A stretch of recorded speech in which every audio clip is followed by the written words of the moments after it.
Okay.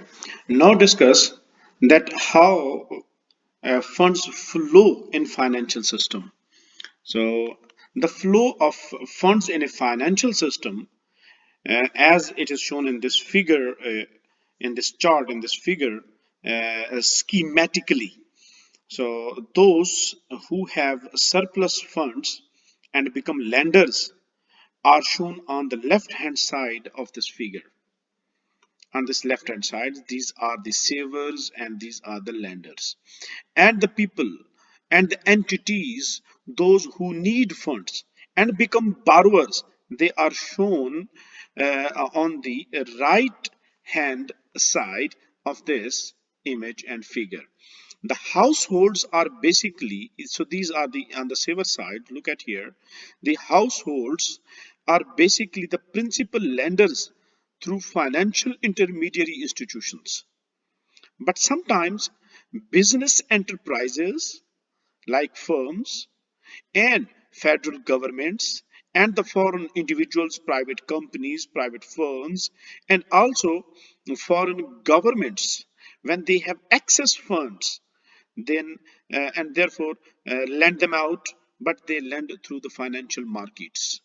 So this is the that because these are various types of lenders in the financial markets. The borrower also comes from the households. So the households is a complete society, the people who are the households. So the savers also comes from a household, and similarly the borrowers also come from the households.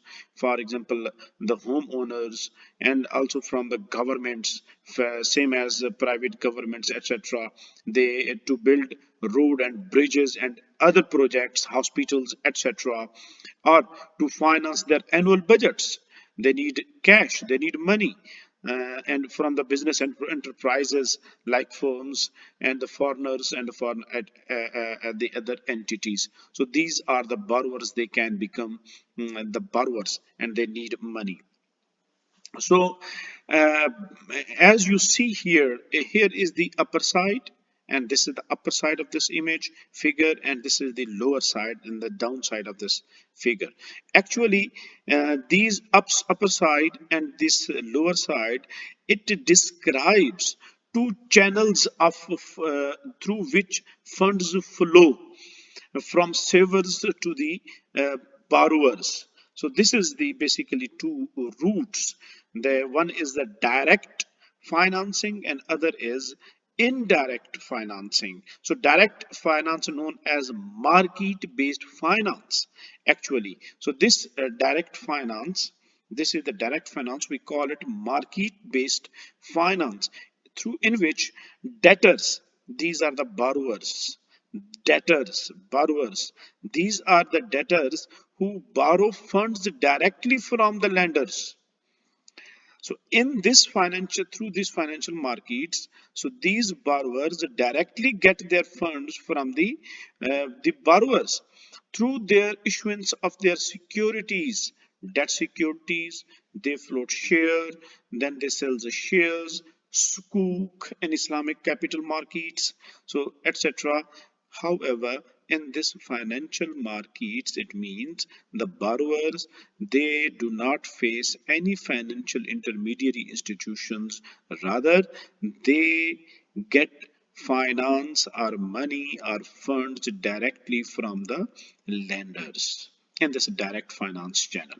Okay, looking at the indirect finance channel, we see that the households, the firms, governments who have excess of money, they give their money to the financial intermediary institutions like banks, credit institutions, etc.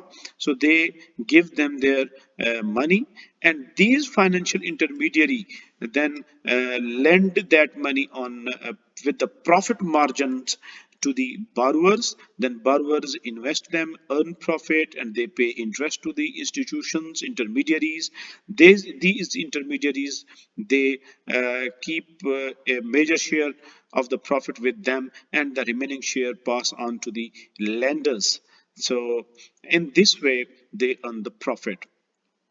Actually, in that, if the lenders earn more from profit in direct financing because there is no financial intermediaries, and there is a very low level profit as compared to the financial markets profit, because here the financial intermediaries exist here. So this is the way through in the financial system funds flow from savers to the buyers.